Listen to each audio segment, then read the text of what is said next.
नमस्कार, मैं हूं निश्चित दुबे। आप देख रहे हैं सुलगता सवाल। सोचिए, युद्ध थमने की खबर आती है, दुनिया राहत की सांस लेती है, लेकिन उसी वक्त एक नई हलचल शुरू हो जाती है। पर्दे के पीछे हथियारों की सप्लाई की, बड़े देशों की चालें और मिडिल ईस्ट फिर से सुलगने की कगार पर। ईरान और अमेरिका के बीच हालिया तनाव के बाद जब सीज फायर की खबर आई तो लगा कि हालात संभल जाएंगे, लेकिन कहानी यही खत्म नहीं होती है, बल्कि यहीं से शुरू होती है असली जियोपॉलिटिक्स। अब सवाल सिर्फ युद्ध का नहीं है, सवाल है ताकत का, रणनीति का और आने वाले बड़े टकराव का। ताजा रिपोर्ट्स ये इशारा कर रही है कि चीन अब खुलकर नहीं लेकिन चुपचाप ईरान के साथ खड़ा दिखाई दे रहा है। और यही वो मोड़ है जहां ये जंग सिर्फ दो देशों का नहीं बल्कि दुनिया की बड़ी ताकतों का खेल बनता जा रहा है। और ऐसे में कई सवाल सुलग रहे हैं। क्या ईरान वार पर सीज फायर हो गया? ईरान वार में चीन के रणनीतिक हित क्या है? युद्ध में ईरान कहां खड़ा है? कितना नुकसान? चीन ईरान को किस तरह के हथियार भेज रहा है? इजराइल के हमले रुक क्यों नहीं रहे? क्या ईरान वार पर सीज फायर हो गया? अब सबसे बड़ा सवाल, क्या सच में सीज फायर हो गया है? ये सिर्फ कागजों पर शांति है। देखिए, आधिकारिक तौर पे कुछ स्तर पर तनाव कम करने की बातें जरूर हुई है, बातचीत भी हुई है, लेकिन इससे पूरी तरह से सीज फायर कहना थोड़ा जल्दीबाजी होगी। और आज इस्लामाबाद में बातचीत चल रही है, उसको आप दरकिनार कर दीजिए। जमीन पर जो हालात है वो कुछ और कहानी बता रहे हैं। सीज फायर का मतलब होता है दोनों पक्ष अपने अपने हमले रोकते हैं, लेकिन यह मामला थोड़ा अलग है। यहाँ सीधे युद्ध की घोषणा नहीं थी, बल्कि लगातार जवाबी कार्रवाई चल रही थी। कभी एयर स्ट्राइक, कभी ड्रोन अटैक, कभी प्रॉक्सी ग्रुप के जरिए हमले। और अभी जो स्थिति है उसे आप फ्रेगाल पॉज भी कह सकते हैं, यानी कि एक ऐसा ठहराव जो किसी भी वक्त टूट सकता है। बातचीत चल रही है लेकिन भरोसा नहीं बन पा रहा है। अमेरिका चाहता है कि ईरान अपने परमाणु कार्यक्रम और क्षेत्रीय गतिविधियों पर लगाम लगाए, वही ईरान चाहता है कि उस पर लगे प्रतिबंध हटाए जाएं और उसकी संप्रभुता को चुनौती न दी जाए। अब यहाँ एक और ट्विस्ट आता है, इजराइल, जो इस पूरे समीकरण के अलग तरीके से काम कर रहा है। इजराइल इस सीज फायर का हिस्सा नहीं है और यही वजह है कि वो हमले पूरी तरह से रुके नहीं हैं। यानी एक तरफ बातचीत हो रही है, दूसरी तरफ कार्रवाई हो रही है। और यही वजह है कि लोग कंफ्यूज हैं, क्या शांति है या युद्ध है? असल में सच्चाई ये है कि ये नो वॉर नो पीस वाली स्थिति है, जहां दोनों पक्ष खुलकर लड़ाई नहीं चाहते लेकिन पीछे हटने को भी तैयार नहीं है। और यही सबसे खतरनाक स्थिति होती है, क्योंकि इसमें गलतफहमी, छोटी घटना या किसी तीसरे पक्ष की हरकत से बड़ा विस्फोट हो सकता है। और इसीलिए अगर सीधा जवाब दे तो नहीं, अभी पूरी तरह से सीज फायर नहीं हुआ है, बस एक अस्थायी ठहराव है जो कभी भी खत्म हो सकता है। युद्ध में ईरान कहां खड़ा है? कितना नुकसान? अब बात करते हैं ईरान की और इस पूरे जंग में उसकी स्थिति क्या है और उससे कितना नुकसान हुआ है। ईरान एक ऐसा देश है जो सीधे युद्ध में कम और रणनीतिक तरीके से ज्यादा लड़ता है, यानी वो अपने नेटवर्क, अपने सहयोगियों और अपने प्रभाव का इस्तेमाल करता है। लेकिन हालिया हमलों में उसे नुकसान जरूर हुआ है और काफी गहरा हुआ है। खासकर उसके सैन्य ठिकाने, मिसाइल बेस और कुछ महत्वपूर्ण इंफ्रास्ट्रक्चर को निशाना बनाया गया। हवाई हमलों ने उसकी रक्षा व्यवस्था की कमजोरियों को उजागर किया है और यही वजह है कि अब वह अपने एयर डिफेंस को मजबूत करने पर जोर दे रहा है। आर्थिक रूप से भी ईरान पहले से दबाव में है। लंबे समय से लगे प्रतिबंधों ने उसकी अर्थव्यवस्था को कमजोर किया है और ऐसे में युद्ध जैसी स्थिति उसके लिए चुनौतीपूर्ण बन जाती है। लेकिन एक बात समझना होगा, अब बहुत गहराई से, ईरान पूरी तरह से कमजोर नहीं हुआ है। उसके पास अभी भी बड़ी मिसाइल क्षमता है जिसके दावे वो बार बार कर रहा है, और उसके पास क्षेत्र में मजबूत सहयोगी हैं। यमन में हूती है, लेबनान में हिजबुल्लाह है, ईरान में शिया मलेशिया है, और ये सब ईरान की रणनीति का हिस्सा है। यानी अगर सीधे युद्ध में उसे दबाव महसूस होता है तो वह अप्रत्यक्ष तरीके से दबाव देता है, जवाब देगा। और इस पूरे जंग में ईरान ने एक ऐसा मैसेज देने की कोशिश की है कि वह झुकने वाला नहीं है, लेकिन साथ ही उसने ये भी दिखाया है कि वो पूरी तरह से खुली लड़ाई नहीं चाहता, क्योंकि उसे पता है कि अगर सीधा युद्ध उसे ज्यादा नुकसान पहुंचा सकता है। तो कुल मिलाकर के ईरान एक मुश्किल स्थिति में है, ना पूरी तरह से मजबूत है, ना पूरी तरह से कमजोर है, ना पूरी तरह से पीछे है, ना पूरी तरह से आगे है।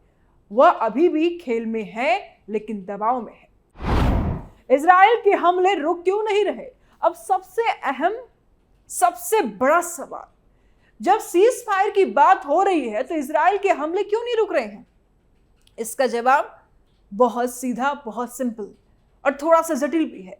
पहली बात तो ये, इजराइल इस पूरे सीज फायर का हिस्सा खुद को नहीं मानता। उसका मानना है कि ईरान उसके लिए सबसे बड़ा खतरा है। इजराइल बार बार कह चुका है कि वह ईरान को परमाणु हथियार बनाने नहीं देगा और उसके लिए वह किसी भी हद तक जा सकता है।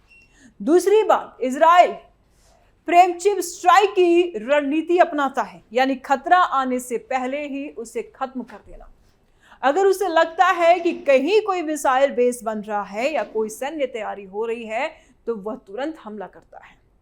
तीसरी बात, यह सिर्फ ईरान तक सीमित नहीं है। इजराइल उन सभी समूहों को निशाना बनाता है जो ईरान से जुड़े हुए हैं, सीरिया, लेबनान, यहां तक कि कभी कभी इराक तक। यानी उसके लिए ये एक बड़ा नेटवर्क है और वह इस नेटवर्क को तोड़ना चाहता है।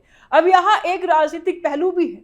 इजराइल के अंदर भी दबाव होता है सुरक्षा को लेकर। सरकार ये दिखाना चाहती है कि वह देश को सुरक्षित रख रही है और इसके लिए वह सख्त कदम उठा रही है। इसीलिए भले ही अमेरिका और ईरान बातचीत करे, लेकिन इजराइल अपनी रणनीति से पीछे नहीं हटता और यही वजह है कि हमले जारी है। यानी एक तरफ कूटनीति, दूसरी तरफ सैन्य कार्रवाई, और यही इस पूरे जंग को और ज्यादा जटिल बना देता है। चीन ईरान को किस तरह से हथियार भेज रहा है? चीन ईरान को किस तरह के हथियार भेज रहा है? अब आते हैं उस मुद्दे पर जिसने इस खबर को बड़ा बना दिया, जिसने इस खबर पे जान डाल दी। चीन की एंट्री। रिपोर्ट्स के मुताबिक चीन ईरान को एयर डिफेंस सिस्टम देने की तैयारी में है और ये ऐसे सिस्टम होते हैं जो दुश्मन के फाइटर जेट, ड्रोन और मिसाइल को हवा में ही रोक सकते हैं। इनमें खास तौर पर पोर्टेबल मिसाइल सिस्टम की चर्चा हो रही है, जिन्हें एक सैनिक अपने कंधे पर रखकर भी चला सकता है। और ये छोटे होते हैं लेकिन बेहद खतरनाक। और खास बात यह है कि इन्हें ट्रैक करना काफी ज्यादा मुश्किल। अगर ये सिस्टम ईरान के पास आ जाते हैं तो उसके लिए अपने एयर स्पेस की सुरक्षा करना आसान हो जाएगा। और अब तक जो हमले हो रहे हैं उनमें ईरान की सबसे बड़ी कमजोरी उसकी एयर डिफेंस थी, लेकिन अगर ये मजबूत हो जाती है तो गेम बदल सकता है। इजराइल और अमेरिका के लिए एयर स्ट्राइक करना पहले जितना आसान नहीं रहेगा। और अब सवाल ये है कि चीन ये सब क्यों कर रहा है? तो सीधा जवाब है संतुलन बनाने के लिए। चीन चाहता है कि क्षेत्र में कोई एक ताकत बहुत ज्यादा मजबूत ना हो और साथ ही वह अपने सहयोगियों को भी मजबूत करना चाहता है। लेकिन ध्यान देने वाली बात यह है कि चीन खुलकर ये सब नहीं कर रहा है। वह हमेशा एक दूरी बनाए रखता है ताकि उस पर सीधे आरोप ना लगे, यानी पर्दे के पीछे खेल रहा है और यही उसकी रणनीति का हिस्सा है। ईरान वार में चीन के रणनीतिक हित क्या है? अब सबसे बड़ा और गहरा सवाल, चीन आखिर चाहता क्या है? सामने आता भी नहीं है लेकिन मदद भी पहुंचा रहा है, पीछे से मार रहा है, धप्पा कर रहा है। क्यों?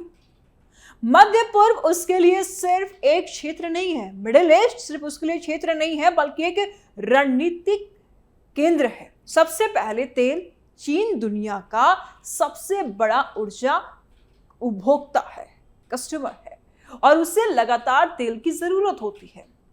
मिडिल ईस्ट उसके लिए सबसे बड़ा स्रोत है और इसीलिए वो चाहता है कि यहाँ स्थिरता भी बनी रहे और इसका प्रभाव भी बढ़े। दूसरी बात, व्यापार। चीन का बेल्ट एंड रोड प्रोजेक्ट इस क्षेत्र से होकर गुजरता है। अगर यहाँ अस्थिरता बढ़ती है तो उसका व्यापार प्रभावित हो सकता है। तीसरी बात, अमेरिका को संतुलित करना। चीन नहीं चाहता कि अमेरिका इस क्षेत्र में अकेली सुपर पावर बना रहे और इसीलिए वो धीरे धीरे अपनी मौजूदगी बढ़ा रहा है, चाहे वो कूटनीति हो या रक्षा सहयोग। ईरान उसके लिए एक अहम पार्टनर है। दोनों देशों के बीच लंबे समय से समझौते हैं, ऊर्जा, इंफ्रास्ट्रक्चर और अब रक्षा। लेकिन चीन की खासियत यह है कि वो सीधे टकराव से बचता है और वह एक ऐसा खेल खेलता है जिसमें वो हर पक्ष से बात करता है, सऊदी अरब से भी, ईरान से भी, यानी वो खुद को मध्यस्थ भी दिखाता है और साथी भी, और यही उसकी ताकत है। तो कुल मिलाकर के तस्वीर साफ है लेकिन सीधी नहीं है। एक तरफ शांति की बातें हो रही है, दूसरी तरफ हथियारों की तैयारी हो रही है, और एक तरफ बातचीत चल रही है, दूसरी तरफ हमले जारी है। ईरान दबाव में है लेकिन झुका नहीं है, इजराइल रुकने को तैयार नहीं है, अमेरिका अलर्ट है, और चीन चुपचाप अपना खेल खेल रहा है। यानी यह सिर्फ एक युद्ध नहीं है, एक बड़ा पावर गेम है, और इस खेल में हर चाल बहुत सोच समझ कर चली जा रही है। सबसे बड़ी जीत, ये स्थिति स्थिर नहीं है, कभी भी बदल सकती है। एक छोटी सी घटना, एक गलत फैसला, और पूरा क्षेत्र फिर से भड़क सकता है। इसलिए दुनिया की नजरें इस पर टिकी हुई है, क्योंकि यहाँ जो हो रहा है उसका असर सिर्फ मिडिल ईस्ट तक सीमित नहीं रहेगा, बल्कि पूरी दुनिया पर पड़ेगा। अपनी राय कमेंट बॉक्स में आप जरूर दें, वीडियो को लाइक करें, ज्यादा से ज्यादा शेयर करें, चैनल को सब्सक्राइब करें। जल्द मिलते हैं नए अपडेट के साथ, दीजिए इजाजत, नमस्कार।